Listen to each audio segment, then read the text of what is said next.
Je crois que la chose la plus importante, c'est le sommet, mais le sommet a été précédé par la 19e session du Conseil des ministres de la CEDEAO. Nous avons eu une session extraordinaire sur l'audit juridique-comptable des institutions et agences de la CEDEAO. Mais cette session extraordinaire qui s'est passée à huis clos a aussi permis de mettre en évidence la nécessité de revoir le système de gouvernance interne de la CEDEAO. Et je suis heureux que le management actuel de la CEDEAO comprenne cette approche-là et s'affaire déjà à prendre des mesures. Certaines mesures ont même été prises avant le Conseil extraordinaire des ministres. Je crois que le Conseil des ministres de cette année s'est très très bien passé puisque l'ensemble des rapports que nous avons adoptés ont été approuvés par nos chefs d'État. Vous savez certainement que le président de la République, le président Patrice Talon, a participé à ce sommet de la CEDEAO et a pu exprimer les priorités de notre pays et se rendre compte aussi de la lecture que la CEDEAO a pu avoir de certains développements récents. Je dois dire que le chef de l'État a saisi cette occasion pour échanger avec ses pairs sur les développements récents de notre pays pour ce qui concerne le dialogue politique. Le président, notre délégation a informé les uns les autres des mesures d'apaisement et des réformes politiques qui sont en cours.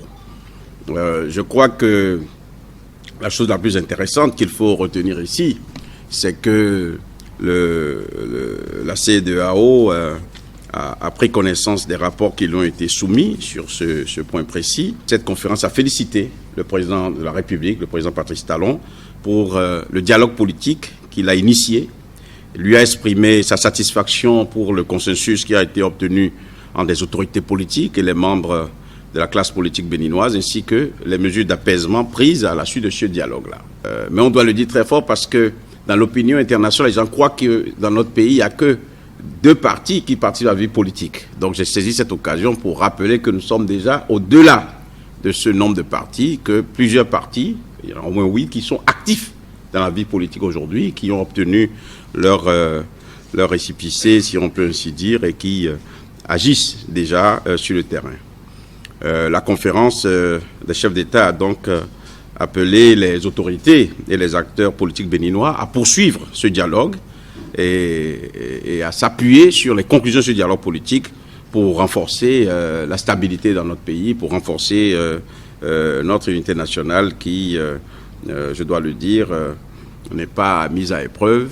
Il y a eu des moments d'incompréhension qui, aujourd'hui, je pense, devraient se conjuguer au passé. Nous avons aussi, les chefs d'État ont aussi abordé la question de la libre circulation des personnes et des biens.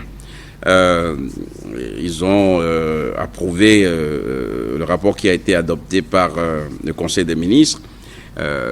Et sur ce plan-là, ils ont rappelé qu'il était nécessaire que tous les États veillent à la mise en application du protocole sur la libre circulation tel qu'il se rapporte aux droits d'entrée, de résidence et d'établissement.